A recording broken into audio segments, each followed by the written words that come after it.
گرامی داشت نام نیکی بابا جان غفورов مکتب بزرگی تربیت خودآگاهی و خودشناسی تاریخی و افتخار ملی می‌باشد. بنابراین ما را ضرور است که خاطره این فرزند فرزانه ملت را پاس داریم. شاه اثر تاجیکان و دیگر آثار بی‌گزند او را پیوسته آموزیم و از کار و فعالیت فداکارانه‌اش سبق بگیریم. این برای نسل جوان بسیار یک نمونه عبرت است. من نسبت بابا جان غفورov یک شخص فدایی نسبت به ملت تاجیک را می‌بینم.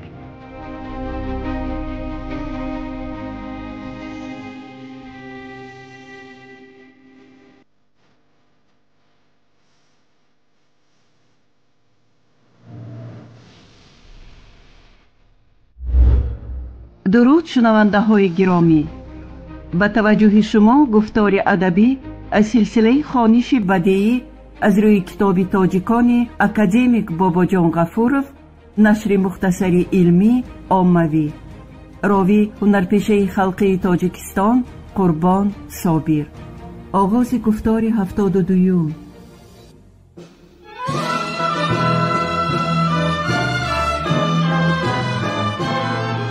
بابا جان غفورov، تاجیکان. تاریخی قدیمترین، قدیم، عصر میانه و دوره نو. شرح و توضیح مختصری علمی و عاموی. باب سیوم، حیات تاجیکان در امارت بخارا و دولت خانه خوقند، از میانه های عصر 18 تا میانه های عصر 19. یکم، تاریخ سیاسی امارت بخارا و دولت خانه خوقند.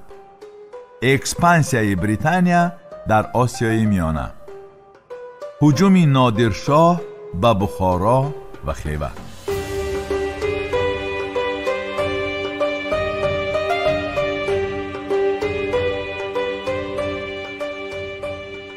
در این زیرباب اکادمیک بابا جان غفورov دایر به پراکندگی آسیای میانه، هجوم نادرشاه افشار به منطقه، آغاز سلطنت منقیتیان، تاریخ سیاسی امارت بخارا و خانه خوقند، کوشش‌های واردشوی بریتانیای کبیر به منطقه را در میانه‌های عصر 18 مورد تحلیل قرار داده است.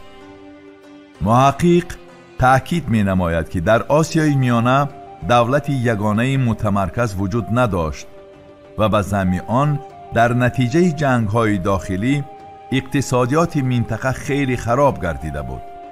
نماینده سلاله جانیان عبدالفیض خان 1711-1747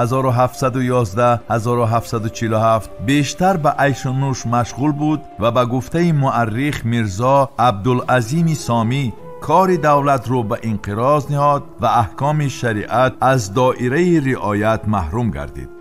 هر کس طمع سرداری داشت و هر فرد غرض راهبری. این بود که در سمرقند ملکی مستقل به وجود آمده بود که با بخارا رقابت میکرد. برای مستقلیت خود را نگاه داشتن، حاکم سمرقند از صحرانشینان کمک خواست و در دوام 7 سال 1723-1730 آنها وادی زرفشان را به خرابزار تبدیل دادند. زمین‌های کیشت و چراگاه‌های مملکت در زیر سوم اسب بادیه‌نشینان به بیابان مبدل شد. قحطی و گرسنگی به میان آمد و ساکنان سمرقند و بخارا به هر سو پراکنده گردیدند. از وضعیت استفاده نموده طبقه اشراف قبیله منقیت امتیاز بیشتری پیدا می کند که این باعث اعتراض و ضدیت شدید اعیان و اشراف دیگر قبیله ها می گردد. شاه ایران نادرشاه افشار احوال ناآرام و پر اختلاف داخلی را استفاده نموده سال 1740 از راه بلخ و چارجوی با لشکری خیلی خوب مسلح و متشکل به ماوراء نهر داخل شد. محمد رحیم بی منقیت پسر محمد حکیمی اتالیق به خدمت نادرشاه رفت. محمد حکیم بی که از جانب ابوالفیض خان برای مذاکرات با نادرشاه وظیفه‌دار گردیده بود نیز بیشتر به منفعت شاه ایران خدمت می نمود. با امر نادرشاه محمد حکیم حکمرانی بخارا، برادرش محمد دانیالبی حاکم کرمینه تعیین شدند و با این بخارا به قلمرو شاه ایران مبدل گردید. همین سال نادرشاه خیوه را نیز اشغال نمود. محمد رحیم بی پس از وفات پدرش لشکری پرقوت و با نظام تشکیل داده مقاومت امیران مخالف را پخش نموده در دربار ابوالفیض خان موقع اساسی را صاحب و عملاً حکمران دولت خانی گردید. پس از کشته شدن نادرشاه در سال 1747 قلمرو زیر تصرف او بوده زود پراکنده گردید. یکی از سرلشکران او احمد خان در قندهار قبیله های افغان را متحد نموده خود را شاه افغانستان اعلان کرد. در دوام سالهای 1750-1752 احمد شاه حدود زیادی تاجیک نشین از جمله هرات، بلخ، اندهای، میمنه، اخچه، شیبرغان و قندوز را نیز به تصرف خود درآورد.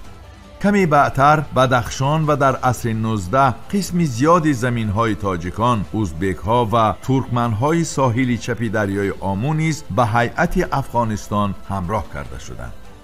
در نتیجه تاجیکان ساحل چپ امودریا از هم قوم‌های ساحلی راست خود جدا شدند. در منطقه همراه کرده افغان‌ها زمینداران و دهقانان تاجیک را رانده زمین‌های آنها را صاحبی نموده قریه‌های نیم حربی برپا نموده. آغاز حکمرانی منقیتیه.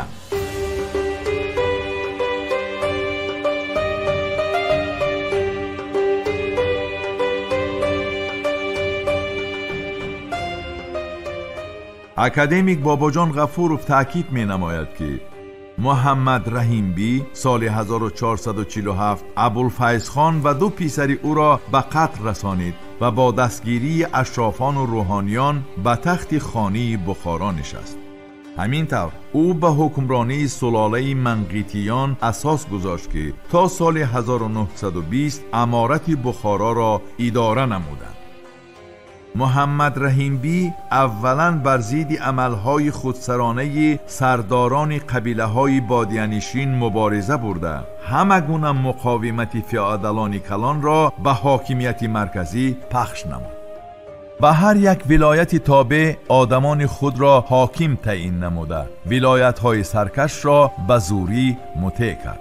از جمله 2 مراتب سالهای 1756 1757 به ولایت حصار لشکر کشیده آن را به تصرف خود درآورد و عمکش دانیالبی را حاکم آن و ولایت‌های کوهستان تعیین کرد. سمرقند را اشغال نموده حاکمیت آن را به برادرش داد. شهر سبز، تاشکند و دیگر ولایت‌ها را نیز با همین راه مطیع ساخت. در نیمه دوم عصر 18 تنها او را طیفه که شهرهای خوجند، جیزخ، قلعه‌های زامین، یام در هیئت آن بودند همچون ملک مستقل باقی ماند. سال 1756 محمد رحیم بی خود را خان بخارا اعلان نمود. پس از وفات محمد رحیم بی سال 1758 حاکمیت به دست دانیالبی اتالیق سالهای 1758-1785 گذشت، اما او خود را خان اعلان نکرده ابوالغازی نبیره ابوالفیض خان را به تخت شناند و خود وظیفه اتالیقی را گرفت. دانیالبی اساساً به حربیان و روحانیان و شیخان تکیه می نمود. برای همین در دوره او سرلشکران و اشرافان منقیت به طریق تنخواه صاحب زمین‌های زیاد گردیدند. در این دوره شماره اندازها نهایت بسیار شدند. به گفته احمدی دانش شکل‌های نوی انداز به مثل امینانه، نکاحانه، مهرانه، حق ترازو و امثال اینها جاری گردیدند. احوال عامه مردم نهایت بد بود.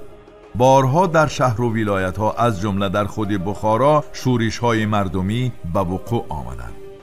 اما ناوابسته از کوشش های دانیالبی حدود دولت خانی با سرعت محدود می گردید و ولایت ها از جمله بلخ، فرغانه، حصار و کولاب، اوراتپه عملاً مستقل بودند.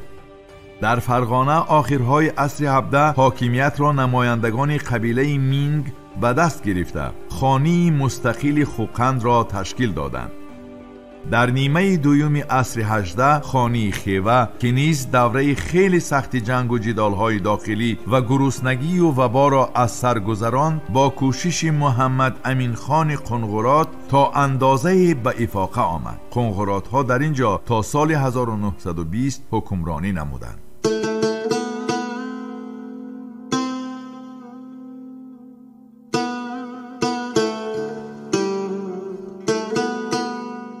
دوم، مبارزه در راه مستحکم کردن امارت بخارا.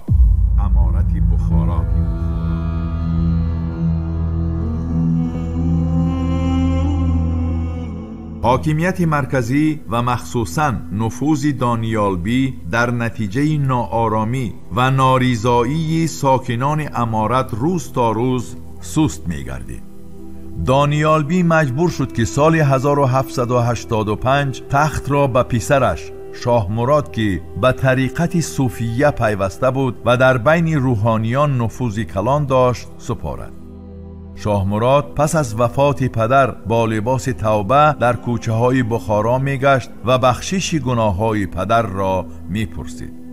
حتی یک مقدار ثروت از پدر میراث گرفته خود را به مردم تقسیم هم نمود. او چنین وانمود میکرد که غیر خواهش خود به تخت نشسته است، لباس عادی می پوشید و کم غذا می خورد و حتی در نزد مردم خوشبگی و قاضی کلان را به قتل رسانید. همه این کارهای او با مقصد سیاسی به طرف خود کشیدن اهالی امارت میکرد. از طرف دیگر او مجبور نیز بود، زیرا سال به تخت نشستنش اهالی بخارا شورش کلان برداشتند و در رفت این شورش بیش از 1000 نفر آدم کشته شد.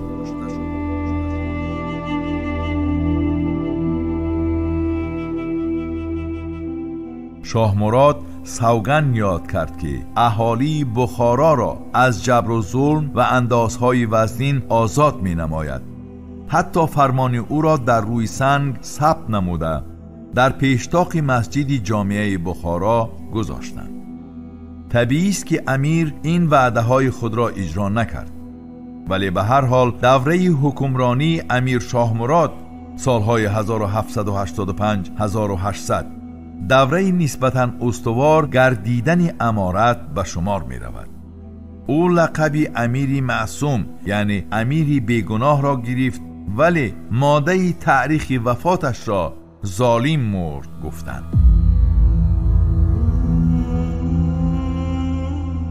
امیر شاه مراد چند اصلاحات نیز گذراند. پیش از همه اندازهای شرعی، خراج و زکات را نگاه داشته دیگر شکل مالیات، باج و جریمه ها را از بین برد. اما جزیه اندازی از قوم‌های غیر مسلمان ستانیده شونده را خیلی زیاد کرد. به عسکران ماهانه مقرر نمود، زمین‌های وقفی مصادره شده را برگرداند و با این راه روحانیان اسلام را حامی خود کرد. برای پیشرفت اقتصادی امارت اصلاحات پولی او اهمیت جدی داشت. شاه مراد شکل ظاهری، حجم و وزن سیکه ها را تغییر داده، آنها را از نقره کوریار ضرب زد و هر کس می توانست به سیکه خانه نقره آورده به عوضش پول گیرد. سیکه های کهنه از گردش برداشته شد. امیر با مقصد بلند برداشتن حاکمیت مرکزی حاکمان همه ولایت ها را سبکدوش ساخته، حاکمان نو تعیین نمود و مقابلیت فیعدلان جداگانه را در هم شکست. به هر یک شهر و دیهه قاضی تعیین نموده، نظام کارهای محکمه را تا اندازه به ترتیب آورد. این اصلاحات تا اندازه به پیشروی اقتصادیات و رشد تجارت مساعدت نمود. واحه‌های زراعتی زرافشان، حوزه دریای آمو و قشقدریا از نو رو به سبزیش آوردند. نظام آبیاری به ترتیب آمد، کانال‌های نو کنده شدند و آنها مال دولت اعلان گردیدند. پیشرفت اقتصادیات، تجارت و نظام آبیاری روندی مقیم شوی قبیله های کوچی را تیزانید. برابر این در دوره امیر شاه مراد تعصب دینی نیز خیلی رواج گرفت.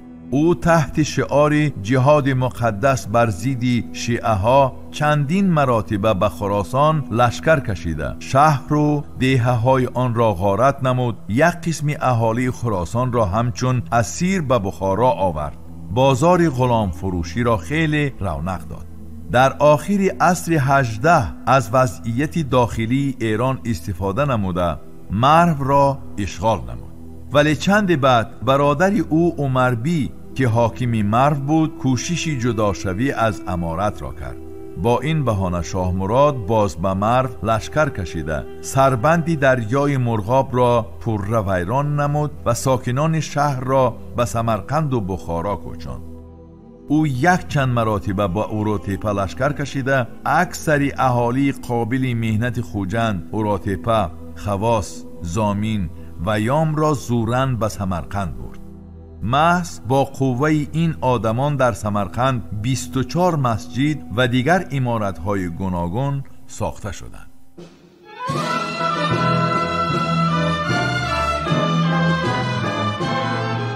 باباجان غفورов، تاجیکان. تاریخ قدیمترین، قدیم، عصر میانه و دوره نو. شرح و توضیح مختصر علمی و عملی.